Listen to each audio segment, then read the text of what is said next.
লিখিত সুসমাচার 6 অধ্যায়। মতিলিখিত সুসমাচার 6 অধ্যায় আমি এক মাত্রা কি করব, তারপরে আবার যাব আমি শেষের পদে। শেষে কিছু পদ আছে সেগুলো আমরা আগে এটা পড়ে নিই।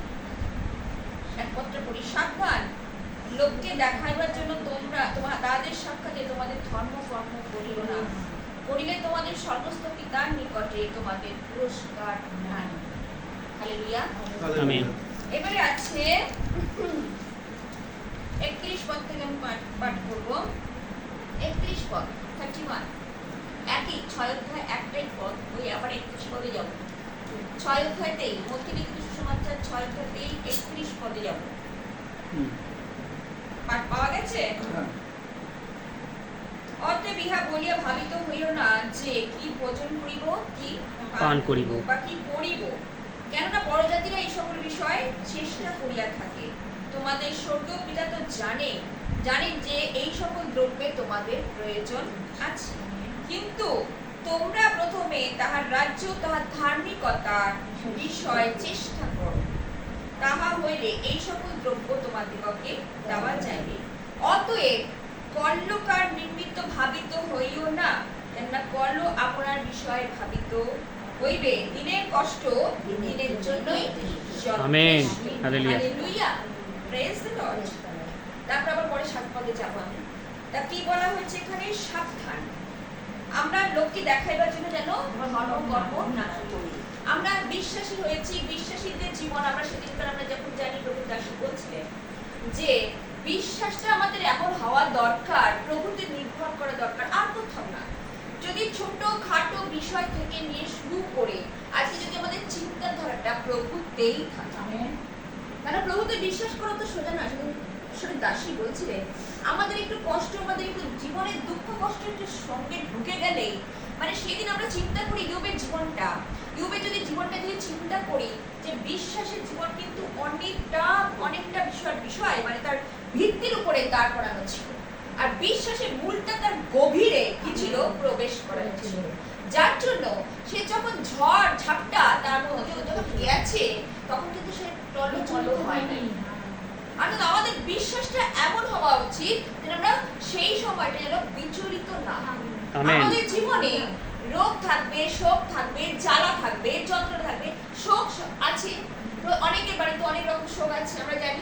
অনেকের জীবনে অনেক রকম সমস্যা রয়েছে, সংকট রয়েছে, অর্থের সমস্যা রয়েছে, ইকোনমিক্স প্রবলেম রয়েছে, আমরা সবাই জানি। ঠিক আছে, অনেকের চাকরি নেই, বাকরি নেই, নানান চিন্তা শয়তান কি করছে দিনের পর দিন। আর আমরা জানি যে শয়তান আসল জায়গাগুলো মানুষকে কষ্ট দিতে চায়, আঘাত করে, যেখান থেকে মানুষ হয় সরে যায়, বিশ্বাসের জীবন থেকে একটু ঘুরে দাঁড়ায়। ভাবে যে যিশুর থেকে যদি একটু ওইদিকে যাওয়া যায় বা একটু তার মাথাটা ওইদিকে গেছে, তার মাথাটা চিন্তাটা ওইদিকে গেছে, তাহলে কি হয়? সেই অবিশ্বাসটা তার জীবনে আস্তে আস্তে পয়দা হচ্ছে, আর সেখান থেকে বিশ্বাসটা কি হচ্ছে? তার জীবন থেকে সরে যাচ্ছে। আর যখন বিশ্বাস থাকবে না, শয়তান ভাববে, তখন শয়তান কি হচ্ছে? জয় হচ্ছে আস্তে আস্তে। তখন হচ্ছে দেহের সাথে সাথে তার চিন্তাধারার সাথে সাথে তার আত্মাটাকেও আমি কবজা করতে পারছি। আর এই জন্য আমাদের চিন্তাধারা, আমাদের দেহ, তাই ঈশ্বরের বাক্যে আমরা জানি প্রথম থেকে আমরা জানি আজ্ঞা সকল পালন করো। আজ্ঞা সকলই হচ্ছে পালন করা হচ্ছে মহা লাভ। বারবার করে তিনি এক কথাই বলছেন। আর দুটি আজ্ঞা তিনি আমাদের সামনে রাখলেন। অনেক আজ্ঞা রয়েছে, সেই আজ্ঞাগুলো তিনি ছেড়ে দিলেন। তুমি তো থাক, ওগুলো তোমরা ব্যবস্থার মধ্যে দিয়ে তোমরা পালন করেছো, খুব ভালো, ওগুলো থাকুক। কিন্তু তার সাথে দুটি আবার অ্যাড করলেন। কি অ্যাড করলেন? যে সমস্ত মন, সমস্ত প্রাণ, সমস্ত শক্তি দিয়ে তোমরা কি করো? ঈশ্বরকে সেবা করো। ঈশ্বরকে সেবা করতে পারি? সোজা? পুজো আসছে, সামনে পুজো আসছে, প্যান্ডেল ঘুরছে, এ করছে, সব না। বিশ্বাসীরা ওই জায়গাগুলো থেকে আমাদেরকে ওকে সরে থাকতে হবে। তার একটা কারণ কি? আমরা যখন জেনেছি যে প্রভুকে চিনেছি, সেই আমাদের ওই লাইটিং করা, ওই তোমার ওই মন্দিরে ইয়েতে যাওয়া, প্যান্ডেলে যাওয়া, সেখানে আমরা অংশগ্রহণ করছি। এই সকল বিশ্বাসীদের জীবনে যদি এই সকল জিনিসগুলো যদি আমরা সরে থাকি, তাই না? সরে থাকতে হবে। আর এই জন্য আমাদের জাগতিকতা থেকে ঈশ্বর কি করেছে? আমাদেরকে সরিয়ে রেখেছেন। জাগতিকতা আজকে বলছে জাগতিক হয়েও না। আমরা অনেক সময় এই যে জাগতিক চিন্তা করছি কি খাবো কি খাবো, ঈশ্বর তো বলছে যে আমি তোমার জন্য এগুলো দিব, কিন্তু তোমরা আগে ধার্মিকতার জন্য চেষ্টা করো। আমরা এই জায়গাটা কি করি, অনেক সময় দোনো হয়ে যায়, ঈশ্বর দেবে তো, ঈশ্বর করতে পারে তো, আরে ঈশ্বরের অসাধ্য সাধন করে ঈশ্বর, তিনি সকলই পারে। আমেন। এটা আমরা অনেক সময় ভুলে যাই, অনেক সময় আমাদের মাথা থেকে আউট হয়ে যায়। এই জন্য প্রভুর বাক্য বলছে, তাই যখন আমরা গেলাম, দেখো তোমাদের ধর্মকর্ম করিলে তোমাদের সর্বস্ব পিতার নিকটে কি আছে, আমাদের পুরস্কার না। যদি আমরা লোক দেখানোর জন্য আজকে পর্যন্ত মনে করছি, কাঁধে ব্যাগটা নিয়ে ঘুরছি, অথচ আমাদের মনে সেই বিশ্বাসটা নেই যে প্রভু করতে পারে, যে ধর্ম করছে লোক দেখাইবার জন্য নয়, কিন্তু আত্মা এবং মন এবং সমস্ত শক্তি সত্তা দিয়ে, সমস্ত সত্তা দেওয়া অত সোজা নয়। জীবনে অনেক সময় আমি দেখেছি বড় বড় বিশ্বাসীরা পড়ে গেছে, কেননা অনেক সময় আমাদের আচার ব্যবহারের মধ্য দিয়ে অনেককে আমরা দুঃখ দিয়ে থাকি, জীবনের দুঃখ দিয়ে থাকি। আর এই সকল জায়গাগুলোকে ঈশ্বর বলেছে, যদি আমি পবিত্র তোমরাও পবিত্র হও, আর আমি আমাকে তোমরা কি করো, অনুসরণ করো। আমি যেরকম পথে আজকে জগতের মধ্যে থেকে তিনি মানুষ বেশে 30টা বছর তিনি থেকেছিলেন, তিনি এমনি থাকেন নাই, তিনি দেখিয়ে দিয়েছেন যে আমি যদি মানুষ বেশে এসে থাকি, যদি আমি করতে পারি, তাহলে আমার মতো থেকে তোমরাও করতে পারো। আমেন। হালেলুয়া। কেন মানুষের পক্ষে সম্ভব নয়, কিন্তু আমাদের মধ্যে যখন ঈশ্বর থাকে, ঈশ্বরের সেই বাক্য যখন থাকে, ঈশ্বর আমাদেরকে সাহায্য করেন। আমেন। হালেলুয়া। আমরা এই জায়গাগুলোতে অনেক সময় কি করতে পারি না, বিলিভ করতে পারি না, বিশ্বাস করতে পারি না। এই বিশ্বাসের জায়গাটা আমাদেরকে আনতে হবে। বিশ্বাস বলে না শ্রবণ থেকে, শ্রবণ ঈশ্বরের বাক্য থেকে। আর এটা একদিনে সম্ভব হয় না। বিশ্বাসীদের জীবনে পোক্ত বিশ্বাসী হতে গেলে অনেক সময় লাগে। একদিনে মানুষ পরিপক্ক হতে পারে না, কোনো দিনের জন্য না, 1 বছর 2 বছরও হয় না, অনেক সময় অনেক টাইম লেগে যায় পোক্ত বিশ্বাস করতে।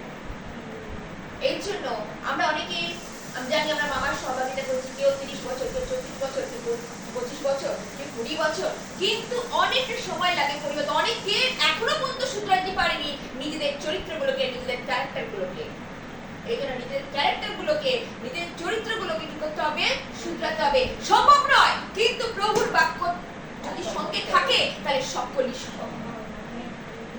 এই জন্য সাবধান, আমরা ঠিক মতন চলছি তো, প্রভুতে যদি চলে থাকি, যদি আমরা ঠিক মতন চলছি তো, আমরা নিজেকে যাচাই করি। এখনো যদি যাচাই না করে থাকি, না ওখানে গেলে কিছু হবে না, ও তো এমনি বাজছে বলে সবাই যায় বলে আমাকে যেতে হবে, এমন কোনো কথা নেই। সেখানে গেলে আমার অমঙ্গল, আমার গৃহের জন্য অমঙ্গল, আমার পরিবারের জন্য অমঙ্গল, এবং আমার সন্তানের জন্য অমঙ্গল, এবং সন্তানকে ভাবা উচিত সেখানে গেলে আমার নিজের অমঙ্গল। এই জন্য আমাদেরকে অনেক বুদ্ধিপূর্বক কি করতে হবে, চলতে হবে। ঈশ্বরের বাক্য তাই বলছে, সাবধান। তারপর বলছে কি, সর্বস্ব পিতার নিকটে তোমাদের পুরস্কার নাই। তিনি স্বয়ং নিজে বলে দিচ্ছেন, তাহলে তোমাদের সর্বস্ব পিতার কাছে কোনো পুরস্কার নেই। আমাদের বৃথা যেন আমাদের দৌড়ানোটা যেন না হয়। তার সাধু পৌলের পত্র আমরা যখন দেখছি, বৃথা যেন আমরা না দৌড়াই, আমরা যেন সচেষ্ট হই সেই ধার্মিকতার পথে যেন আমরা যেতে পারি। হালেলুয়া। সেই ধার্মিকতার পথ হচ্ছে সেই স্বর্গীয় পথ, সেই আনন্দের পথ। আমেন। সেই পরম দেশ আমাদের যদি যেতে হয়, আমাদের ঠিকভাবে আমরা দৌড়াচ্ছি কিনা, সেই আমাদের দৌড় যেন বিফলে না যায়, যেন বৃথা যেন আমাদের না যায়। হালেলুয়া।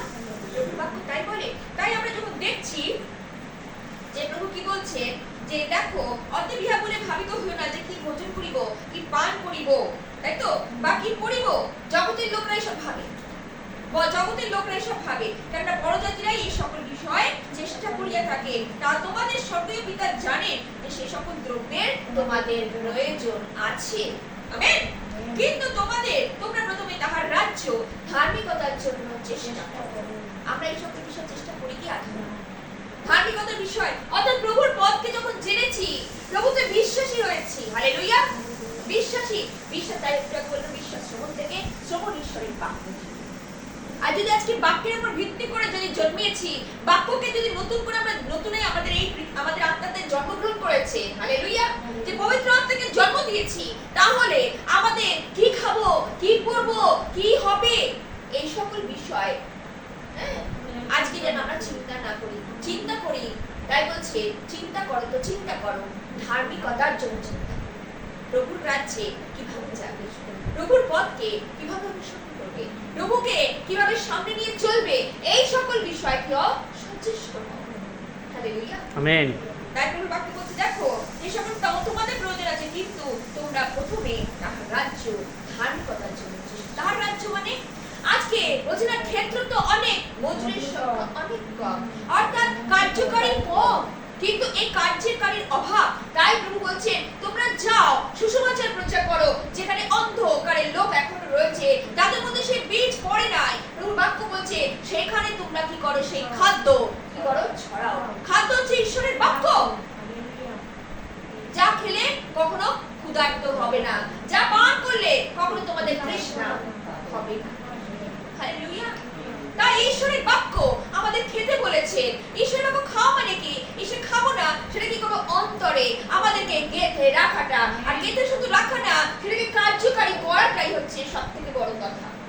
কার্যকারী আমরা করতে পারি না, অনেক সময় এই জায়গাগুলো আমরা দুর্বল হয়ে পড়ি। তাই প্রভু বাক্যে বলছে যদি বিশ্বাসী বড় জাতিরা সব চিন্তা করে, যারা বড় জাতি মানে এখানে অবিশ্বাসীদের কথা বলা হয়েছে, যারা অবিশ্বাসী তারাও সকল বিষয় চিন্তা করবে। কিন্তু তুমি যদি বিশ্বাসী হয়ে থাকো, আজকে খ্রিস্টীয় পরিবারে খ্রিস্টীয় মণ্ডলীর সন্তানেরা এই সকল বিষয় চিন্তা না করুক।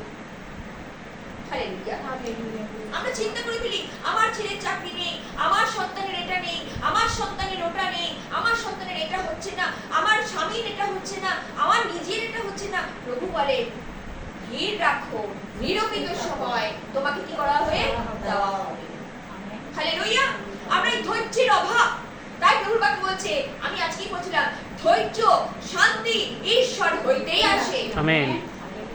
ধৈর্য অনেক সময় আমরা হারিয়ে ফেলি, অনেক সময় হারিয়ে ফেলি সংসারে। বলি কি এতদিন ধরে সংসার করতে করতে আমি অধৈর্য হয়েছি। একটা দিনে আমাদের বিশ্বাসীদের মুখ থেকে এক সময় এই ধরনের কথাগুলো অনেক সময় বেরিয়ে যায়, সংসার করতে করতে আমি অধৈর্য হয়ে গেছি। অধৈর্য হলে হবে না, ঈশ্বর সংসার দিয়েছে, সংসার ধর্ম থেকে আমাদের ঈশ্বরের পথে চলতে হবে, ধৈর্যটাকে রাখতে হবে। আর ধৈর্য রাখাটাই হচ্ছে সব থেকে বড় কষ্টের বিষয়। আর ধৈর্য রাখা যাচ্ছে না, সেখান থেকে আমি আর পারছি না, কিন্তু প্রভু বলছেন তুমি ধৈর্য রাখো, ধৈর্য শান্তি ঈশ্বর পেতেই আসে। এই জন্য আমাদের ঈশ্বরের বিষয় সচেষ্ট হতে বলছে, তুমি ধার্মিকতার পথ অবলম্বন করে তুমি ঈশ্বরকে আগে প্রাধান্য দেবে না, তুমি জগতের ওটা ওটা ওটা ওটা এভরিথিং সবকিছুর উপর ডিপেন্ড করছো, কিন্তু আসল যে প্রভু তার উপর একবার ডিপেন্ড করছো। তাহলে প্রভু কোথা থেকে কাজ করবে? কাজ হচ্ছে না কেন? এত বছর হয়ে গেল, হে প্রভু আমি তো এত বছর ধরে, তোমার তো বিশ্বাসই নেই, সে বিশ্বাসে আমরা কি আদৌ নিজেকে ঝাঁকছি, আমি তো এতদিন ধরে ঈশ্বরের সভা করছি, এতদিন ধরে তোমাকে ডাকছি, কেন হচ্ছে না, কেন হচ্ছে না? এখনো পর্যন্ত তোমার মধ্যে এমন কিছু আছে, গুপ্ত বিষয়, গুপ্ত এমন কিছু আছে বা যেগুলো তুমি এখনো প্রভুর কাছে স্বীকারই করো না। এই জন্য আমাদের পাপ স্বীকারটা হচ্ছে মাস্ট। আমি সবসময় বলি পাপ স্বীকার করো আর প্রভুর কাছে নত হও, আর প্রভু কি করবেন, তোমার দরজা খুলে দিয়ে দেবেন। আমেন।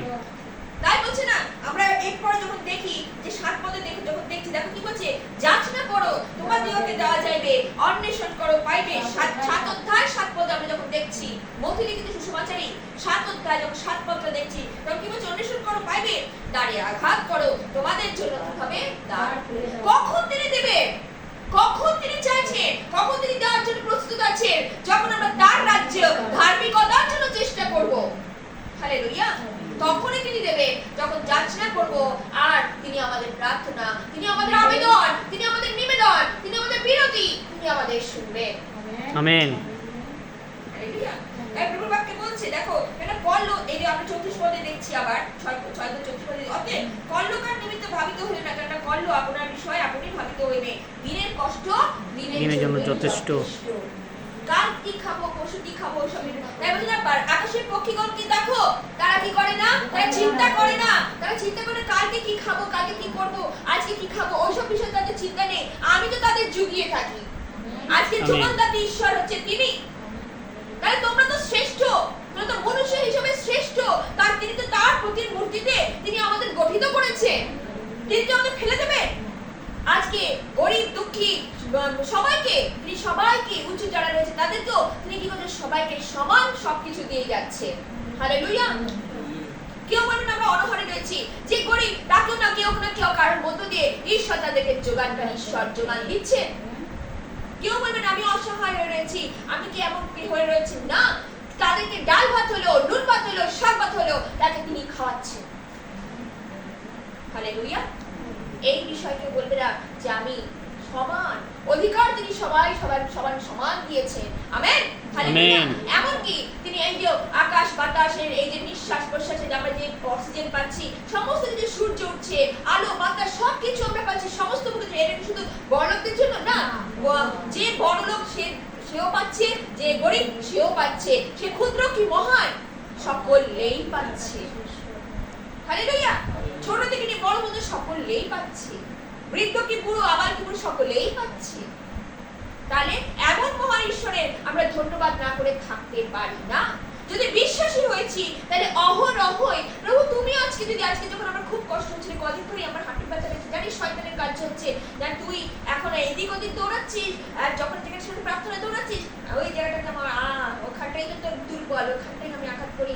আর আজকে ভাবছি প্রভু আজকে যদি বৃষ্টি হয় যাবো না, কিন্তু যদি বৃষ্টি না থামে যায় তাহলে আমি যাবো। কিন্তু প্রভু আমাকে সর্বদাই বলছে, আর আমি যখন প্রভুতে থাকি না, প্রভুকে কাছে প্রার্থনা করি, প্রভু তুমি আমার এই দুর্বল হাঁটুকে তুমি সবল করবো, জীবন করো, আর জীবনের শেষ পর্যন্ত যেন আমি তোমার বাণী প্রচার করতে পারি। আমেন। এত সোজা না, প্রভুর বাণী প্রচার করা অনেক কঠিন। শয়তানের সব সময় টার্গেট থাকে পরিচালকদের উপরে, টার্গেট থাকে কি না তাকে ফেলে দেবে, আর তুই একটা ওইটাকে ফেলতে পারলে বাকি সবকটা পড়ে যাবে। এটুকু তোমরা মনে রেখো। এই জন্য আমি সবাইকে বলি আমার জন্য সকলে প্রার্থনা করো। প্রার্থনা হচ্ছে এমন জিনিস, প্রার্থনা আমরা কি করে একে অপরকে যেন ধরে রাখতে পারি। হালেলুয়া। প্রার্থনা যার শয়তান কিন্তু বাক্য জানে, প্রার্থনা কিন্তু আমাদের সর্বদা চালিয়ে যেতে হবে। আর যখন প্রার্থনা করব প্রভু কার্য সাধন করবেন। আমেন। কারণ কার্য সাধন করেন ঈশ্বর তিনি। তাই প্রভুর বাক্যে কত সুন্দর বলছে, দেখো যাচনা করো দেওয়া যাবে, অন্বেষণ করো পাইবে, দ্বারে আঘাত করো তোমাদের জন্য দ্বার খুলিয়া দেওয়া যাবে। আজকে দ্বার তিনি কখন খোলে? যে একটু আগে যা বলছিলাম, ধার্মিকতার পথ, আজকে বিশ্বাসের পথ যদি আমাদের সুন্দর থাকে, যদি আমাদের শক্তপোক্ত থাকে, তাহলে তখন যখন যে প্রার্থনা করবে তিনি আমেন দেবেন। আমেন। অন্বেষণ করো, অর্থাৎ ঈশ্বরের বাক্যকে যখন খুঁজতে চাইছো, ঈশ্বর তোমাদেরকে সেই বাক্য দিয়ে তিনি কি করবেন? পরিতৃপ্ত করবেন। হালেলুয়া। ঈশ্বরের বাক্য বলে না, তাই আমি শব্দ বলি ইব্রিয় পুস্তক যখন 4 অধ্যায় বলি, হ্যাঁ আলাদা দ্বিধার খড়গ অপেক্ষায় তীক্ষ্ণ। আজকে তীক্ষ্ণ কি? দুধ ধার দিয়ে, অর্থাৎ এই বাক্য আমাদেরকে কি করছে? হৃদয়কে পরিষ্কৃত করছে, হৃদয়কে ধার দিচ্ছে। কেননা যত আমরা ঈশ্বরের বাক্য পাবো তত আমরা মজবুতি হব। এই জন্য নিজে নিজে ঈশ্বরের বাক্য যদি আমরা ঘরে পড়ি বা সহভাগীদের যদি না যাই, অনেক আমি বাড়িতে পড়ি, বাড়িতেই আমরা অন্যের কাছে পড়ছি বা বাড়িতে আমরা করছি, ওটাই যথেষ্ট নয়। মামির কথা বাদ দিলাম, মামি সে তো অসুস্থ, হ্যাঁ, কিন্তু যাদের এখনো পা রয়েছে, পা থাকতে ব্যবহৃত হচ্ছে না, হাত থাকতে ব্যবহৃত হচ্ছে না, মুখ থাকতে ব্যবহৃত হচ্ছে না, সে তো শুয়ে ঈশ্বরের গৌরব করছে, ঈশ্বর তাকে দেখছে, ছেড়ে দাও। কিন্তু আজকে যারা সবলকৃত হয়ে থেকেও কিন্তু সেই কার্য যারা করছে না, ঈশ্বর বলেন ঈশ্বর কি তাদের বিচার করবেন না? ঈশ্বর তাদের বিচার করবেন? তারা তার মানে অবিশ্বাস ঈশ্বরকে, তাই বলছে না সহভাগিতার মাঝখানে আমি পরাক্রমশালী ঈশ্বর। তাহলে এই মানুষটা তাহলে বলতো না আমি সহভাগিতা চাই, তাহলে বলতো তাহলে আমি ঘরে বসে বসেই আমি আত্মার আরাধনা করতে পারি। আত্মার আরাধনা হচ্ছে এমন একটা জায়গা যেখানে সহভাগিতা মানে হচ্ছে এমন একটা জায়গা যেখানে ঈশ্বরের সাথে অর্থাৎ যে পবিত্র আত্মার সাথে আমরা কি করি? এক আত্মবিশিষ্ট হই। আমেন। আর এক আত্মা যখন বিশিষ্ট হই তখন আমরা যে সকল প্রার্থনাগুলো রাখি প্রভু আমাদের প্রার্থনা তিনি শোনেন। হালেলুয়া। ঈশ্বরের বাক্য তাই বলে। তাই যাচনা করো দেওয়া যাবে। যাচনা করতে হবে, আমাদের আত্মাকে খিদেটাকে বাড়াতে হবে, ক্ষুধা হতে হবে। আর ক্ষুধা যখন হবে তখন আমরা খাওয়ার জন্য আমরা হাঁড়িতে ভাতের আগে কি করি? ভাত খুঁজতে যাই বা আমরা তরকারি খুঁজতে যাই, আমরা খেয়ে আমরা পেট পুরবো বা আমরা তখন পেটটাকে আমরা শান্তি, হ্যাঁ রিল্যাক্স পেলো, হ্যাঁ আমরা শান্তি হলাম। ঠিক তাই আত্মার হচ্ছে শান্তি কোথায়? আর একটা কিছু ঝড় আসবে দেখবে, যখন অবিশ্বাসী তারা হচ্ছে টলমল হয়ে বিছানা শুতে সেই হয়ে পড়বে। কিন্তু বিশ্বাসীরা যদি আসে ঝড় আসে সেই বাক্য তাদের চাঙ্গা করে। অনেক সময় অনেক কিছু আজকে নিজেদের জীবন দিয়ে আমরা অনেক কিছু দেখেছি। এই দুচো আজ পর্যন্ত ঈশ্বর আমাদেরকে দেখিয়ে নিয়েছে আর দেখাচ্ছেন। হালেলুয়া। প্রভুর বাক্য বলে না, মৌচাকের মধু অপেক্ষা মিষ্ট, যাহা আমাদেরকে কি করে? গঠন। আজকে আমাদের প্রভুর বাক্য আমাদেরকে গঠন করেছে, বিশ্বাসী হয়েছি যেন আমাদের বিশ্বাসের জীবনকে যেন ধরে রাখতে পারি। আর প্রভু যখন আমরা যা কিছু যাচনা করবো, প্রভু আমাদের কাছে দিয়ে তা পূর্ণ করবেন। হালেলুয়া। আমেন। ঈশ্বরের আপনার বাক্যে আশীর্বাদ। আমেন।